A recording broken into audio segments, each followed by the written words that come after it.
네, 앞뒤 좌우로 축복하시겠습니다. 하나님이 당신을 참 사랑하십니다. 자, 시작.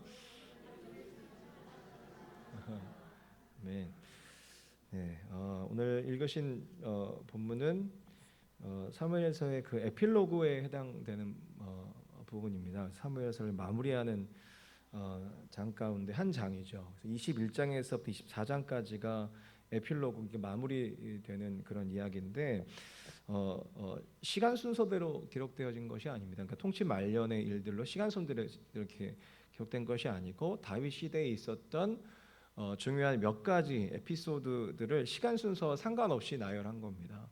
하고 싶은 이야기가 있는 것이죠. 그래서 간단히 살펴보면 21장에서는 그 사울이 하나님의 뜻을 거스른 사건을 이제 다윗이 바로잡아주는 이야기가 나오고, 하나님이 다윗에게 붙여주신 장수들이 블레셋의 골리앗과도 같은 장수들이 더 있었는데 그 골리앗과도 같은 그런 장수들을 이쪽도 다 물리치는 장면이 나오고, 그래서 다윗의 나라가 견고하게 세워지고 있음을 기록하고 있고, 22장에서 23장 초반까지는 다윗의 시편이 나옵니다. 하나님을 찬양하는 다윗의 시편이 나오고, 23장 8절에서부터 23장 마지막 절까지는 다윗에게 충성했던 용사들의 명단이 나옵니다. 그래서 3대 용사, 다윗의 3대 용사들이 소개가 되고, 마지막 절까지 다윗에게 그 충성한 37명의 용사들의 명단이 나옵니다. 그래서 21장에서 23장까지만 보면 굉장히 분위기가 좋습니다. 이렇게 딱 결론을 내면 야, 이 멋지게 끝났네 라고 딱 말하기 좋은 딱 흐름인데, 이런 훈훈한 내용을 24장에서 완전히 뒤집습니다.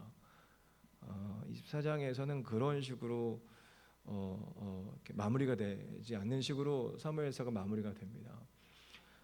기간으로 치면은 아마 24장은 다윗의 통치 말년이었던 걸로 추측이 되어집니다. 본문으로 좀 들어가 보면 1절 A인데, 1절 상반절 A, 여호와께서 다시 이스라엘을 향하여 진노하사 그들을 치시려고, 그러니까 정확하게 이유는 나오지 않습니다. 이스라엘의 범죄가 어떤 것인지 정확하게 나오지 않고 그냥 진노했다. 그러니까 범죄를 해서 진노했다. 그리고 이제 이것을 계기로, 그러니까 이것과 함께 이제 다윗을 치심과도 같다라는 것을 이해할 수 있을 것 같고, 이제 1절 B인데, 다윗을 격동시키사 가서 이스라엘과 유다의 인구를 조사하라 하신지라. 인구 조사는 그러니까 군인으로 징집할 수 있는 인원이 몇 명인지에 대한 조사입니다. 그래서 이제 단순히 이제 군인으로 징집할 자를 이제 뛰어넘어서 다윗 편에 서서 다윗을 위하여 목숨을 걸고 싸울 자가 몇 명이냐, 그러니까 그런 거죠. 그래서 다윗이 명령하면 뭐든지 할 수 있는 사람들 대대적으로 조사해라. 일종의 과시죠, 과시. 내가 이 정도의 영향력을 가졌지, 과시. 이 과시욕을 하나님이 격동시킨 겁니다. 좀 더 정확하게 말씀드리면, 하나님이 은혜로 눌러놨던 과시욕을 내버려 두시니까 교만한 마음이 수면 위로 이렇게 올라온 것이죠.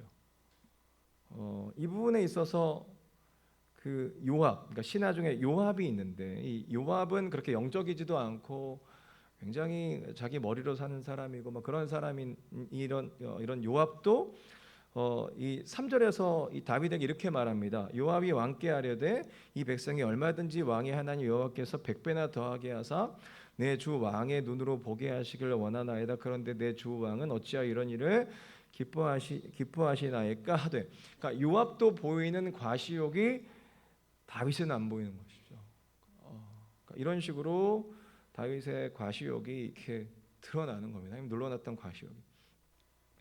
심지어 빨리 조사라고 재촉을 합니다. 그래서 이렇게 조사를 했더니 몇 명이 나오냐면 이제 130만 명이 나옵니다. 그러니까 엄청나게 나온 것이죠. 다윗을 위하여 목숨 걸겠습니다. 당신의 뜻을 위해서 뭐든지 하겠습니다라고 하는 사람 130만 명이 나온 거예요. 영향력이 어마어마한 것이죠. 그러니까 하나님이 이 모든 것을 다윗에게 허락했기 때문에 가능한 것이었죠. 다윗이 이런 마음 가졌을 것 같아요. 내 그럴 줄 알았어. 내가 이 정도지. 자, 보라, 나의 영향력을, 나의 능력을. 이것이 곧 나의 나라다. 뭐 이런 거 아니겠습니까? 하나님 입장에서 보면은 보기 좋으셨을까요? 예, 반역이죠, 반란이죠. 그래서 다행히 다윗이 곧바로 정신을 차리고 회개합니다. 10절. 다윗이 백성을 조사한 후에 그의 마음이 자책하고 다윗이 여호와께 아뢰되 내가 이 일을 행함으로 큰 죄를 범하였나이다. 여호와 이제 간구하옵나오니 종의 죄를 사하여 주옵소서. 내가 심히 미련하게 행하였나이다 하니라. 그래서 이것을 빌미로 하나님이 범죄한 이스라엘을 치시기로 했기 때문에 대가는 치릅니다. 그래서 이 사무엘서가 참 독특한데 이 사무엘서의 다윗의 이야기가 그 위대함으로 마무리되지 않는 식으로 마무리가 됩니다. 끝이 좋아야 되는데 끝이 별로 좋지 않게 마무리가 됩니다. 계속 보겠습니다. 하나님이 선지자를 보내십니다. 선지자 갓을 보내서 선택지를 주십니다. 어떤 징계를 받을 것이냐. 13절.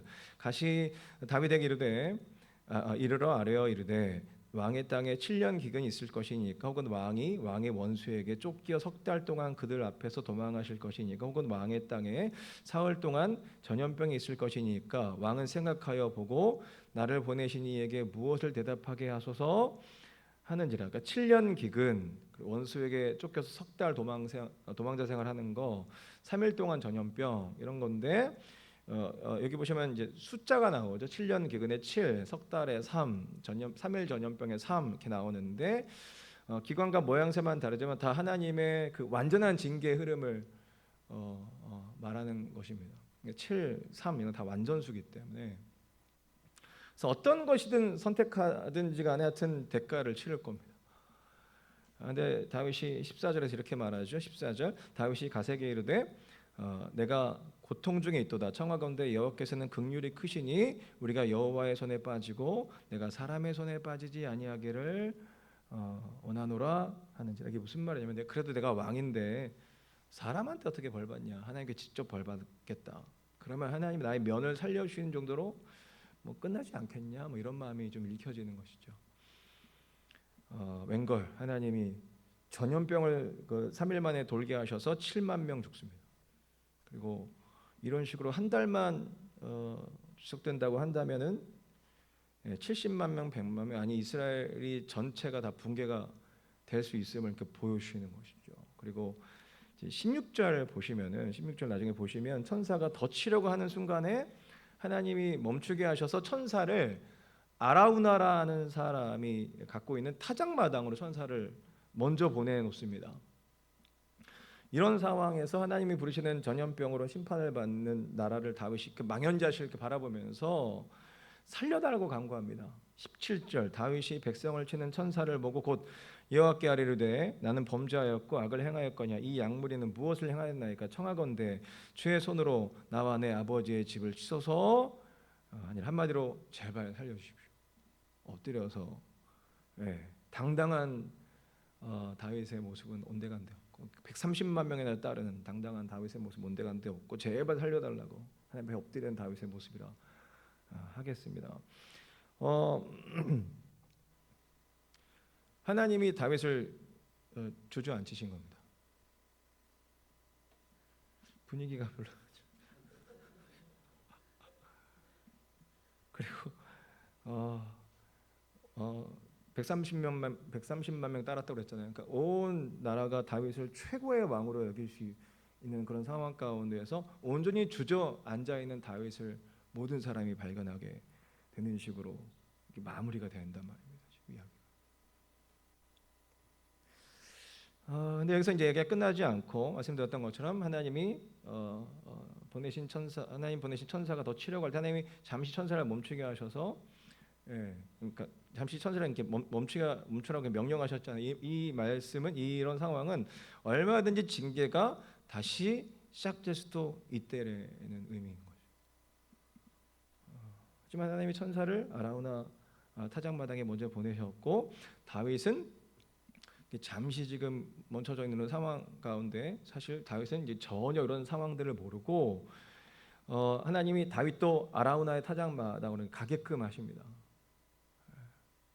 그리고 그곳에서 다윗으로 하여금 제단을 쌓으라고 명령하죠. 그러면서 제단 쌓고 제사를 드리면 그때 재앙이 멈춰질 거야 라고 말씀하시는데 25절 그곳에서 여호와를 위하여 제단을 쌓고 범죄와 화목제를 드렸더니 이에 여호와께서 그 땅을 위한 기도를 들으심에 이스라엘에게 내리는 재앙이 그쳤더라. 그러니까 범죄한 다윗과 이스라엘 향한 재앙을 이곳에서 제사로 멈추게 하시는 식으로 정황을 만드셨단 말입니다. 그래서 눈치를 채셨을지 모르겠지만 이 재앙을 멈추게 한 것은 다윗의 기도가 아닙니다. 재앙의 천사를 먼저 멈추게 하신 다음에 천사를 아라우나 타작마당에 먼저 보내신 상황 가운데 그 이후에 다윗이 하나님 앞에 기도했고 그러고 난 다음에 선지자를 통해서 다윗으로 하여금 구원의 길이 뭐냐 아라우나 타작마당에 가서 제사 드리십시오. 그러면은 재앙이 멈출 겁니다 라고 말씀하신 상황이죠. 이 말은 이미 하나님은 다윗의 회개 이전에 아라우나에서 어린 양의 번제와 화목제물로 이 재앙을 멈추려는 마음을 이미 가지고 계셨다라는 것이죠. 그리고 다윗은 하나님이 시킨 대로 아라우나에 가서 하나님이 내신 구원의 길 어린 양의 번제와 화목제를 믿음으로 드렸더니 그때 재앙이 멈추게 된 것입니다. 그래서 결국 다윗으로 하여금 하나님이 내시는 방법으로 재앙에서 구원받게 하심이시다 말입니다. 그래서 뭐예요? 진짜 다윗과 이 나라를 구원하실 왕이 누구냐에 대해서 다윗에게 알려주시는 것인데 누구다? 하나님이시다. 하나님이시다. 그래서 결국 사무엘서의 마지막 이야기를 통해서 각인시키고자 하는 메시지가 무엇이겠는가? 아무리 대단한 다윗 왕이라 할지라도 하나님 앞에서는 아무것도 아닌 존재다라는 메시지를 주고 싶은 겁니다. 그래서 마치 모든 세상 사람들에게 빛과 소망인 것처럼 보이는 다윗을 하나님이 좀 조속한 표현이긴 하는데 제껴버리시는 겁니다.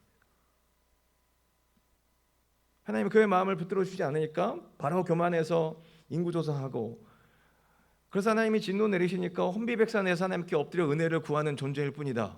그래 누구만 바라봐야 된다? 참 구원이시고 참 생명이신 하나님께만 소망을 둬야 된다라고 확실하게 각인을 아주 강렬하게 시키시는 것이죠. 왜 이렇게 강렬한 각인이 필요할까요? 끊임없이 인간은 내가 모든 삶의 중심이 되어서 내가 나를 인도하고 내가 나를 먹이고 내가 나를 죽음에서 구원하여 완성한다라는 그런 부패하고 교만한 DNA가 인간 영혼 깊숙하게 자리 잡고 있기 때문에 그런 것이죠. 그래서 계속 직면하게 만들어 주셔야 되는데 다윗의 교만함이 이렇게 너무 많이 올라와서 아주 강렬하게 직면해서 아주 강렬하게 각인시켜 주시는 것이죠. 그러니까 눌러놓지 않았으면 뭐 다윗의 교만함이 이렇게 올라올 수밖에 없는 그런 다윗을 하나님께서 이런 식으로 다루시는 것이죠. 그래서 강렬하게 각인을 시키시는 것입니다.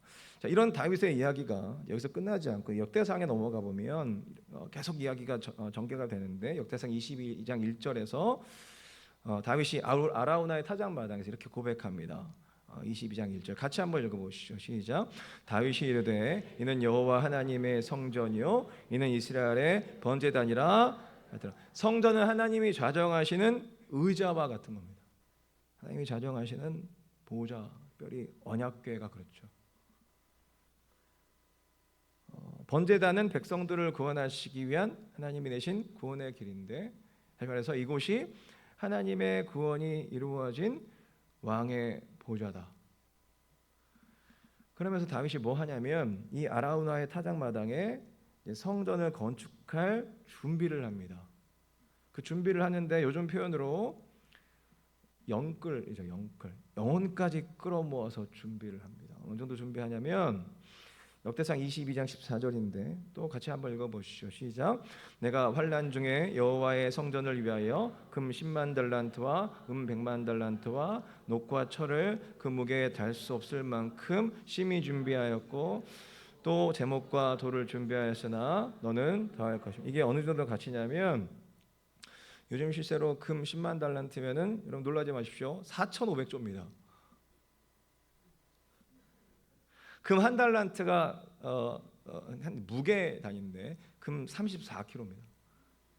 그러니까 한 달란트면 달란트 시장 하잖아요. 동전 하나 이렇게 달란트 시장 이렇게 하는데 이게 좀 잘못된 거죠. 금 34kg, 10만 달란트면은 3만 4천 톤. 놀라셨죠? 예. 안 놀라시는 분들은 뭐 그 정도는 뭐 이렇게 하시나요? 100만 달란트는 3,000조입니다. 그래서 합이 7,500조를 준비한 겁니다. 우리나라 국가 1년 예산의 10배가 넘더라고요.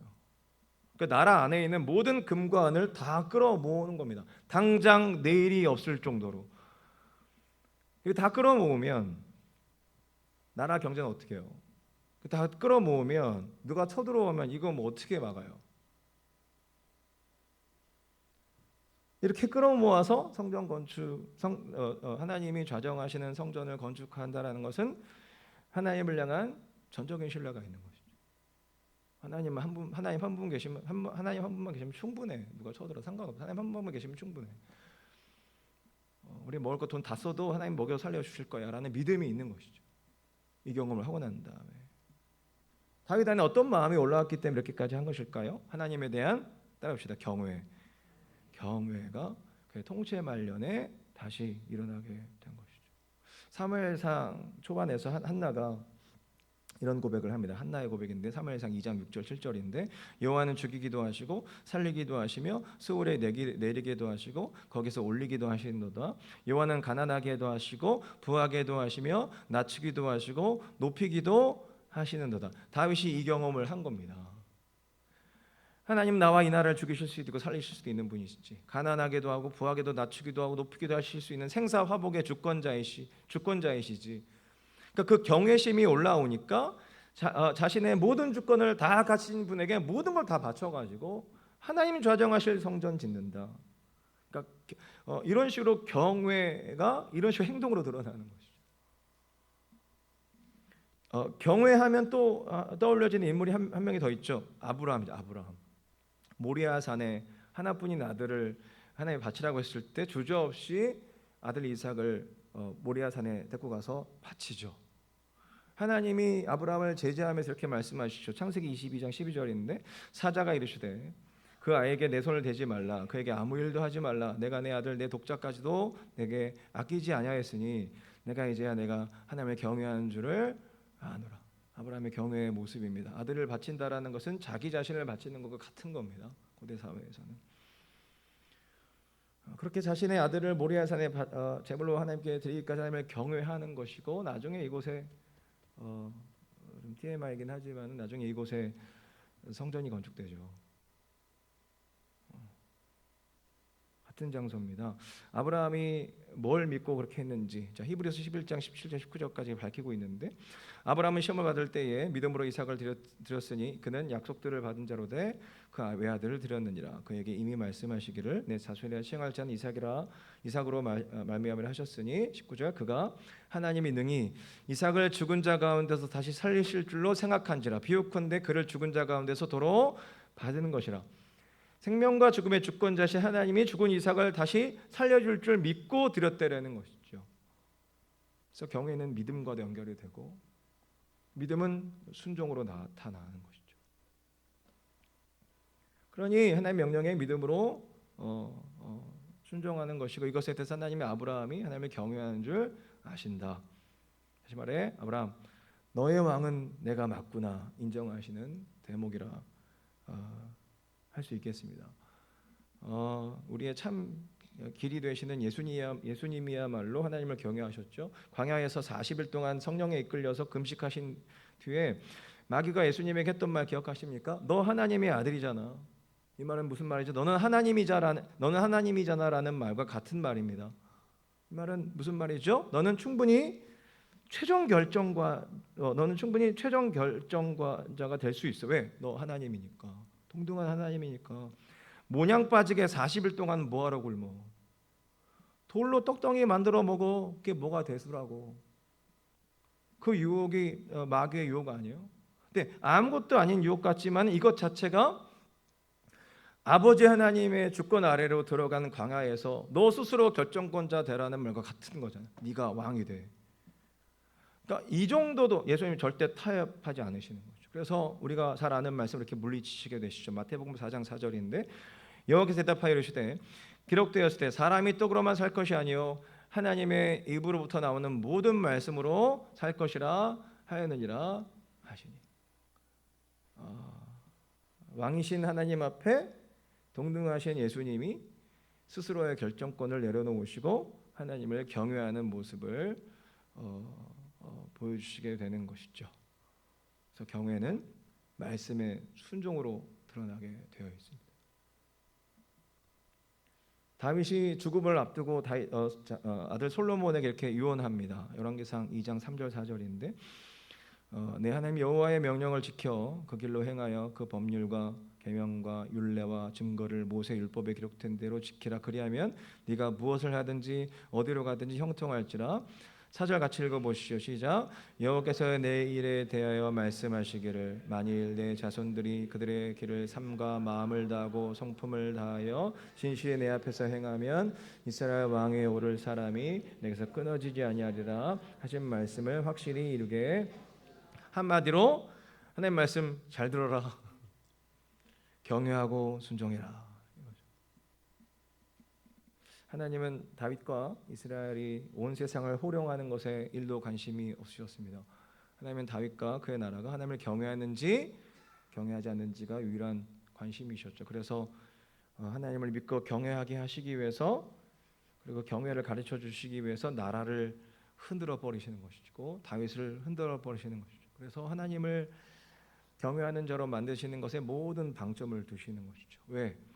하나님만이 참 의이시기 때문에 그렇습니다. 다른 말로 하나님만 오르시기 때문에 그렇습니다. 다시 말해서 하나님만이 길이요 진리요 생명이기 때문에 그렇습니다. 모든 영역에서 그것을 믿는다면 의이시고 오르신 하나님을 경외함으로 따라갈 것입니다. 이것이 경외인데 이 경외를 알고 계십니까? 이것이 인정이 안 되면 하나님을 경외하기 어렵습니다. 그래서 하나님이 흔드십니다. 내가 극복할 수 없는 지경까지 흔드실 때가 아주 가끔 있죠. 매번 흔들어 버리면 못 사니까 어떻게 살아요? 하나님 우리 사랑하셔서 오래 참으셨다가 야 너 안 되겠다. 살짝 흔드시는 것이죠. 때로는 뭐 좀 세게 흔드시기도 하시고. 그래서 뭐죠? 이런 깨달음을 주시는 거죠. 아, 나는 옳지 않구나. 따라합시다. 나는 옳지 않구나. 이게 내 마음 가운데 받아들여지면 아, 하나님만이 옳구나. 그리고 그 고백을 받아내심으로 하나님만을 따라가는 삶을 살게 하시는데 그래야 우리는 살 수 있기 때문에 그런 겁니다.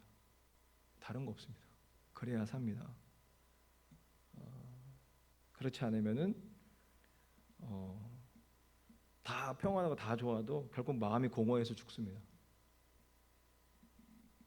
전도서 3장 11절인데 우리가 애초에 이렇게 창조되었죠. 같이 한번 읽어보시죠. 시작. 하나님이 모든 것을 지으시되 때를 따라 아름답게 하셨고 사람들에게는 영혼을 사모하는 마음은 무슨 말인지 아시겠어요? 영혼을 사모하는 마음을 주셨어요. 그래서 모든 것 주변에 다 채워져도 우리의 마음이 채워지지 않는 이유가 뭔지 아세요? 하나님이 없기 때문에 그런 거예요. 하나님을 경외하고 하나님을 따라가는 자들은 모든 것이 다 갖춰지지 않아도 마음 가운데 풍성함이 있죠. 여러분들이 하나님을 경외하기 시작한다면 나타나는 현상이 하나 있을 겁니다. 기도하기 시작할 겁니다. 말씀을 보기 시작할 겁니다. 예배의 삶이 시작이 될 것입니다. 기도하지 않고 말씀을 보지 않는다면 죄송합니다. 경외하는 거 아닙니다. 주일 예배 한 번으로 됩니까? 저는 안 되던데요. 저는 안 되던데요. 주일 예배 한 번으로 안 되던데요. 내가 살기 위해서 날마다 예배하지 않으면 뭐 답이 없던데요. 그래서 주일 예배 한 번으로 안 되게 돼. 매일 기도와 말씀으로 나아갈 것입니다. 경외하는 사람들은. 그렇게 하지 않으면요, 우리의 고집이 얼마나 센지, 우리의 의가 얼마나 강한지 항상 내가 옳다 생각할 겁니다. 나의 이 만족이 옳다 여길 것입니다. 하지만 하나님을 경외하는 자는 만족할 수가 없습니다. 만족할 수 없다 하며 하나님을 찾게 될 것인데 매일 찾습니다. 매일 아침, 점심, 저녁으로 찾게 될 것입니다.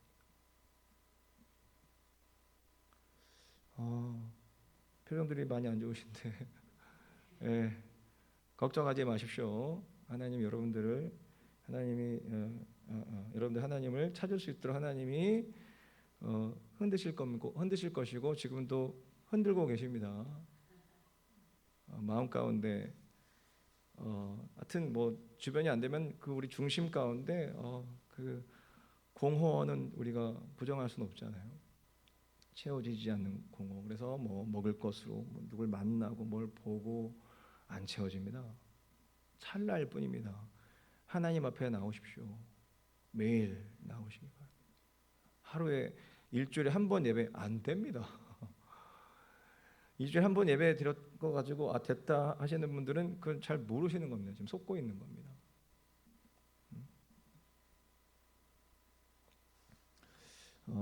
예, 열심히 달려왔습니다. 지금 빨리 마무리하려고 시간 맞추려고 지금 이제 마무리 제가 잠깐 하나 하고 마무리하도록 하겠습니다.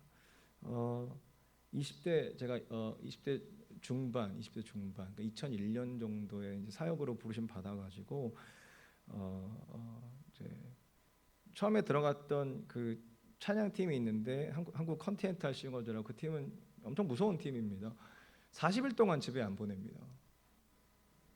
40일 동안 이렇게 50 투어, 그러니까 찬양 집회 투어를 합니다. 매일같이. 그래서 그때 당시 우리 첫째 딸 은총이가 있었었고, 아기가 첫째 딸 은총이가 깐난쟁이로 있었었고, 저희 아내를 놔두고 40일 동안 나가 있었습니다. 미쳤죠. 왜 이렇게 할 수 있었냐? 하나님 부르시니까 그냥 순종하러 갔죠. 그 팀은 40일 동안 찬양 집회하고 투어 다니는데 한 30명 정도 되는 젊은이들이 전세 버스 타고 돌아다니거든요. 근데 자비량으로 해요. 자비량. 요즘엔 말이 안 되는 좀 포맷인데 40일 동안 돈도 안 받고 심지어 자기 돈 내고 한 80만 원 정도 내고 50투어를 했습니다. 40일 동안. 그때 배운 게 뭐냐면 하나님이 하시면 되시는 거구나. 하나님 인도하시면 되는 거구나. 이 투어가 되네. 물론 저희 아내와 제가 떨어져 있으면 굉장히 고통스러웠지만은 순종하면 이게 되네. 떨어져 있어 이렇게 되는 거네.